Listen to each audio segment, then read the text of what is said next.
क्या बोल रहा है? कहते हैं निर्गुण ब्रह्म, निर्गुण निर्गुण और साकार में श्रेष्ठ भक्ति, मतलब ये साकार ही भक्ति मतलब श्रेष्ठ है ना। तो मतलब कैसे निर्गुण निराकार के सगुण साकार जी, निर्गुण में और सगुण में साकार श्रेष्ठ, मतलब ये साकार निर्गुण ही भक्ति है।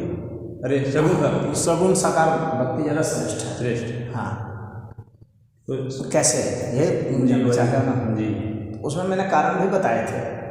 कारण नहीं बताए थे, उनको ठीक से सुनना। कारण भी बताए थे।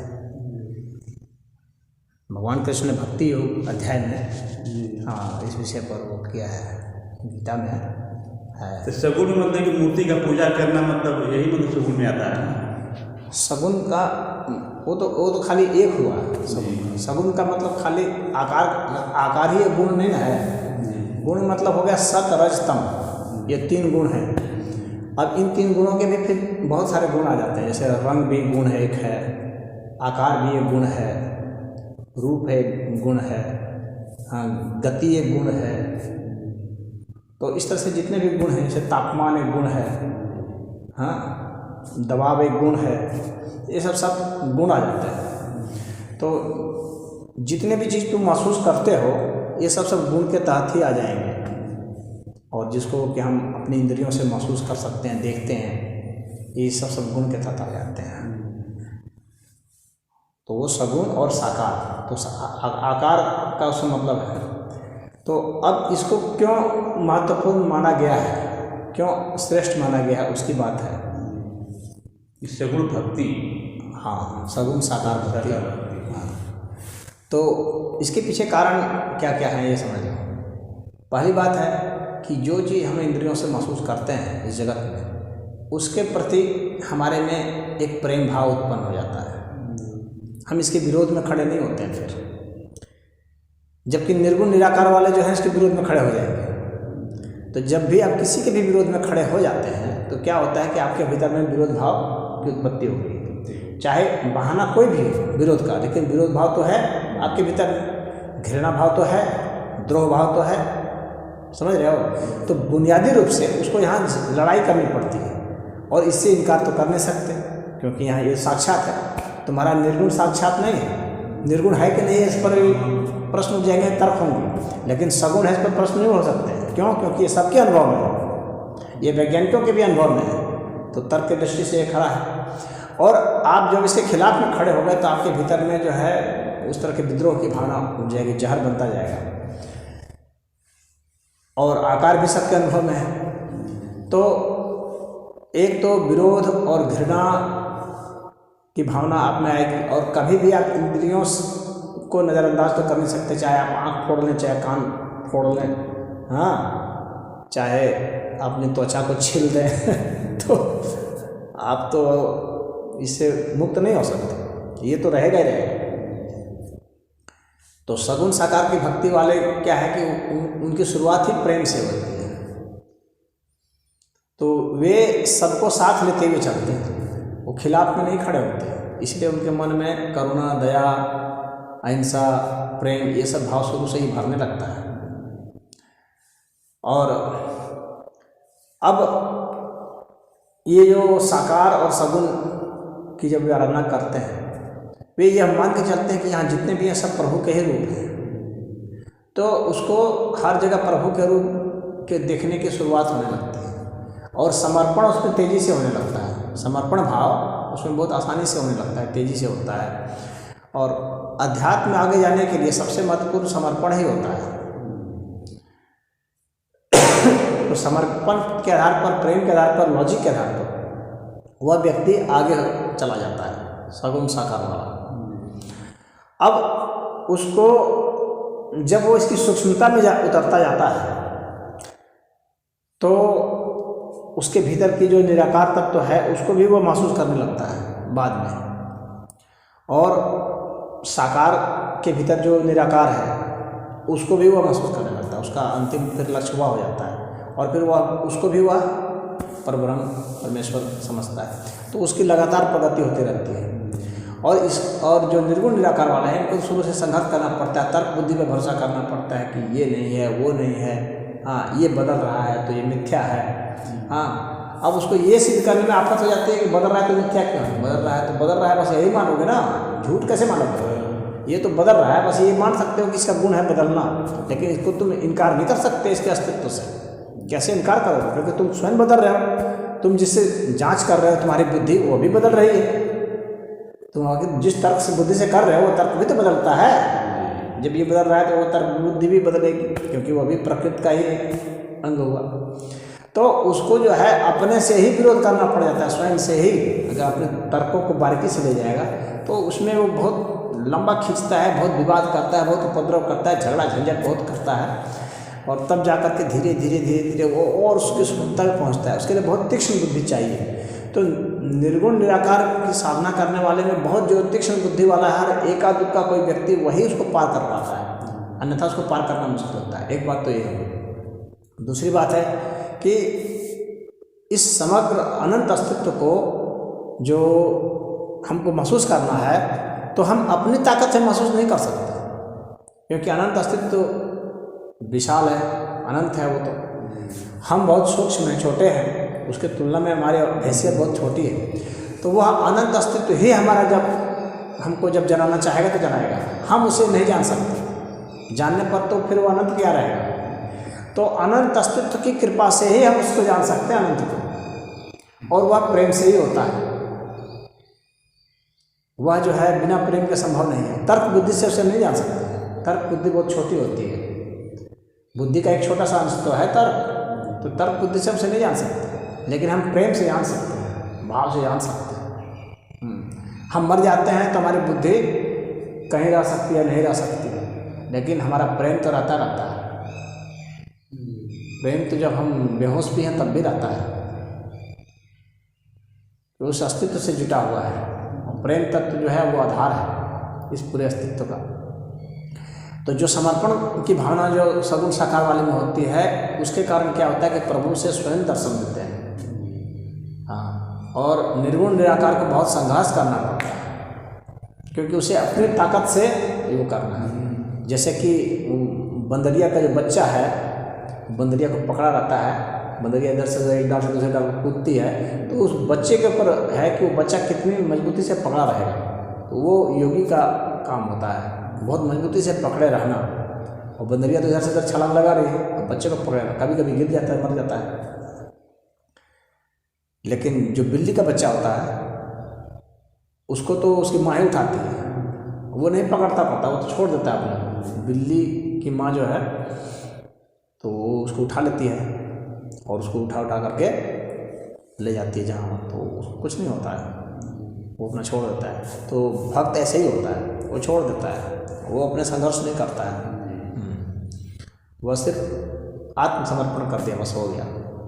बाकी उसका खुद सत्ता है, इसलिए उसको श्रेष्ठ माना जाता है। वो उसको संघर्ष भी कम करना पड़ता है, और उसमें प्रेम, करुणा, दया ये सब शुरू से ही उदय हो जाता है, और सत्य का साक्षात्कार करता रहता है अपने आप सहज भाव से। उसको झगड़ा नहीं करना पड़ता है, और उसको झगड़ा करना पड़ता है, बहुत विवाद करना पड़ता है, बहुत बुद्धि की तीक्ष्णता, संघर्ष करना पड़ता है।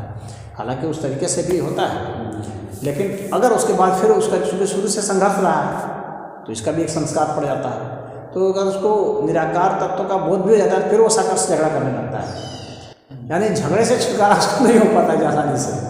बहुत बिरले हुए हैं ऐसे ज्ञानी जो कि फिर इस अस्तित्व को समझें कि नहीं, ये अस्तित्व भी ईश्वर का ही है, नहीं तो फिर वो झगड़ा करता रहता है, तो उसका जीवन झगड़े में बीत जाता है। इसीलिए उसको निर्गुण निराकार की साधना को का थोड़ा सा देखिए महाराज, ये दयानंद सरस्वती सत्ता प्रकाश में लिखे हैं कि अब दयानंद सरस्वती का ही पूरा जीवन देख लो, शुरू से ही झगड़ा करते रहे लास्ट तक झगड़ा ही करते उनका बीता। तो ये मूर्ति पूजा को माने, सगुण माने मूर्ति पूजा को, और निराकार को दोनों के निर्गुण माने, मूर्ति पूजा को ही सगुण माने। हाँ, तो सगुण में खाली मूर्ति पूजा ही नहीं है, मतलब पूरा वो तो जितने भी चीज़ें हैं जिसको भी हम महसूस कर सकते हैं इंद्रियों से, वे सब सगुण के तहत आएंगे। इसी मूर्ति पूजा के ही तक सीमित रह गया है। इसी मतलब भक्ति में खाली मूर्ति पूजा को मतलब सगुण और निर्गुण माने नहीं। हाँ, तो दयानंद सरस्वती वो माने, इसलिए दयानंद सरस्वती को बहुत विरोध कर झेलना पड़ा और अंत में वो सिद्ध भी नहीं कर पाए बहुत सारी चीज़ों। हाँ, उनके सामने बहुत सारे प्रश्न आए जिनका उनको उत्तर देने में उनको जोर हो गया और वो उत्तर संतोषजनक उत्तर नहीं दे पाए। उदाहरण के लिए कि यदि ईश्वर अनंत है तो ईश्वर साकार क्यों नहीं है? तब तो इसका मतलब साकार जहाँ से शुरू है वहाँ ईश्वर अंत हो गया, फिर आपका ईश्वर अनंत कहाँ से रहा? अगर ईश्वर सर्वशक्तिमान है तो ईश्वर साकार क्यों नहीं होगा? सगुण क्यों नहीं होगा? अगर वो सर्वशक्तिमान है तो वो सब कुछ होगा। तो ये सब जो प्रश्न है ना, इसमें दयानंद सरस्वती फंस जाते हैं। अगर ईश्वर एक है तो फिर वो संख्या में सीमित हो गया, फिर उसको असीम कैसे कहेंगे? ईश्वर तो अनंत होना चाहिए, और जब अनंत है तो वो सब है। ईश्वर सिर्फ भीतर थोड़ी है, ईश्वर तो हर जगह हर सब चीज़ है, सब चीज़ ही ईश्वर है। तो इसलिए दयानंद सरस्वती जो मुख्य कई प्रश्न होते हैं जो नहीं दे पाए उत्तर, संतोषजनक उत्तर नहीं दे पाए, तो तर्क संगत उत्तर नहीं दे पाए। हालांकि तर्क करते रहे लेकिन तर्क संगत उत्तर नहीं हुआ उनका, तर्कों पर भी कमजोर पड़े। वो ये भी लिखे हैं कि वो सर्वशक्तिमान है, उन्हें जो है जन्म लेने की क्या आवश्यकता है, खुद मतलब बिना जन्म लिए ही वो काम कर सकते हैं, संघार कर सकते हैं। हाँ, तो वो उस जगह पर वो आधे सही है, पूरे सही नहीं है। जैसे वो कह रहे हैं ना कि जन्म लेने की क्या आवश्यकता है, हाँ, तो उस अर्थ पर तो वो आधे सही हैं कि भाई क्या आवश्यकता वो ऐसे कर सकते हैं, लेकिन वो जन्म नहीं ले पाए, ये एक दोष हुआ ना। बात समझने की कोशिश करना जी। आवश्यकता एक अलग चीज़ है और हम ले ही नहीं पाए वो एक दूसरी बात होगी। और आवश्यकता क्यों नहीं होगी? जैसे मान लीजिए क्या, अगर ईश्वर की इच्छा हुई कि हमने तेरा पेड़ को छू, तब क्या होगा? ईश्वर को ऐसा महसूस हुआ कि भाई मैं भी थोड़ा आदमी जैसा होकर के चलूँ, तब क्या होगा? तब तो ये लॉजिक खत्म हो गया। ईश्वर को आवश्यकता हुई कि मैं भी ईश्वर बन के, मनुष्य बन के देखूँ, मैं भी पशु बन के देखूँ, तो वो आवश्यकता हुई ना। तब फिर वो कैसे निर्गुण रह करके उसी को महसूस करने के लिए, यही बता दें, निर्गुण रह करके, निराकार रह करके वो कैसे पशु हो पाएंगे? नहीं हो पाएंगे ना। तब तो वो उसमें क्षमता भी नहीं रही और उनकी जो आवश्यकता हो, उनको जो महसूस हुई वो भी नहीं हुआ। यदि अगर उनका कोई भक्त है जो यहाँ पर पूजा कर रहा है उनकी, और भक्त कह रहा है कि हमको निर्गुण निराकार नहीं, आप हमारे सामने हमारे जैसा ही होके आइए, हम आपसे बतियाना चाहते हैं, हम आपसे खेलना चाहते हैं, हम आपके साथ नाचना चाहते हैं, तब क्या होगा? एक प्रश्न उठता है ना ये। तो यहाँ पर दयानंद सरस्वती के तर्क इसीलिए फेल हो जाते हैं। तो महाराज जी यह भी बहुत ज़्यादा जोर दिए हैं। तो इसलिए ईश्वर है जो सब कुछ कर सकता है, जो सब कुछ हो सकता है, वही ईश्वर पूर्ण होगा और सभी तर्कों पर वही खरा उतरेगा। बाकी जो ईश्वर को जो सीमित करने की कोशिश जिन लोगों ने किया है, उनके ईश्वर कभी भी तर्कों पर खड़े नहीं उतर सकते। कहीं ना कहीं तर्क में वो फंस जाएंगे कि आपका ईश्वर यहाँ कमजोर है, आपका ईश्वर अवतार नहीं ले सकता। तो दयानंद सरस्वती अवतार नहीं मानते हैं इसीलिए, लेकिन जो ईश्वर अवतार नहीं ले सकता उसको हम पूर्ण ईश्वर कैसे माने? अब कहे कि आवश्यकता क्या जरूरत है? जरूरत है ईश्वर को। अगर आवश्यकता महसूस हुई कि चलो मैं भी बन के देखूं पक्षी, मैं भी उड़ान भरूं, तब क्या होगा? कोई पक्षी कहे कि आइए आप हमारे जैसा होइए, हमारे साथ रहिए, तब क्या होगा? तो ईश्वर में वो क्षमता होनी चाहिए कि वो सब कुछ हो सकता है, वो सब कुछ है। जितने दुनिया में जो कुछ भी है वो सब ईश्वर ही है। इसलिए एक ईश्वर के सिवा कुछ भी नहीं है, सिर्फ ईश्वर ही है, ईश्वर के सिवा कुछ नहीं है। यही जो है ये वेद व्यास का जो मंतव्य है वो ज़्यादा सही है। तो दयानंद के बजाय मैं वेद व्यास को सही मानता हूँ। वेद व्यास जितना वेद की संहिता है, वेद व्यास से तो और कोई बड़ा विद्वान नहीं हुआ। तो वेद व्यास ने जो वेद के ऊपर जो कमेंट्री लिखी है ब्रह्मसूत्र, वो वेद व्यास की है, जो उन्होंने भाष्य लिखा है, तो वो जिसको वेदांत दर्शन कहते हैं, तो वह ज़्यादा सही है। तो मुझे वह ज़्यादा सही लगता है। तर्कों पर पूरा खरा उतरना चाहिए। तो दयानंद जो है शिव के निर्गुण तत्व को मानते थे, शिव को मानते थे। शिव का अर्थ जो है व्याकरण में कल्याण दिया हुआ है, शिव का अर्थ कल्याण होता है, ठीक है, शिव का अर्थ कल्याण होता है, लेकिन कल्याण का मतलब क्या? अब फिर यह भी तो प्रश्न उठेगा, शिव का अर्थ कल्याण और कल्याण का अर्थ यह तो उठेगा ना। तो कल्याण का तो तभी हो सकता है ना जब पूर्ण ज्ञान हो जाए। पूर्ण ज्ञान का मतलब फिर बात वहीं फंसेगी। जब तक पूरे अस्तित्व का बोध नहीं हो जाएगा तब तक आप शिव तत्व को प्राप्त नहीं हुए, तब तक आपका वास्तविक कल्याण नहीं हुआ। तो वास्तविक कल्याण है जबकि हम हमारे दिमाग में जितने भी तर्क हैं, जितने भी प्रश्न हैं, उन सबका समाधान हो जाना चाहिए। जो तत्व संबंधित जो प्रश्न हैं उसका समाधान होना चाहिए, और उसका समाधान तभी होगा जब हम सगुण साकार निर्गुण निराकार इन दोनों को ही स्वीकार करते हैं एक साथ, तब जा कर के हमारा पूरा होगा। और इन सगुण और निर्गुण से भी ऊपर एक और अवस्था, परे की अवस्था, उसको भी शामिल करना पड़ेगा, तब जा कर के होगा। नहीं तो पता चला कि सगुण और निर्गुण इसी द्वंद्व में रह गए। मान लीजिए कि हम कहते हैं कि ईश्वर सगुण है निर्गुण है, तो इसका मतलब हो गया फिर हम ईश्वर को सीमित कर दिए सगुण और निर्गुण में, कि हमारा ईश्वर जो है सगुण निर्गुण है। जो व्यक्ति कहता है कि ईश्वर सगुण है वह भी अधूरा हो गया, जो कहता है ईश्वर निर्गुण है वह भी अधूरा हो गया, जो कहता है कि ईश्वर सगुण है निर्गुण है वह भी अधूरा हो गया। उससे परे को भी शामिल करना पड़ेगा। ईश्वर सगुण भी है निर्गुण भी है और उससे परे भी है, तब जाकर के पूरा हुआ। बात समझ में आई?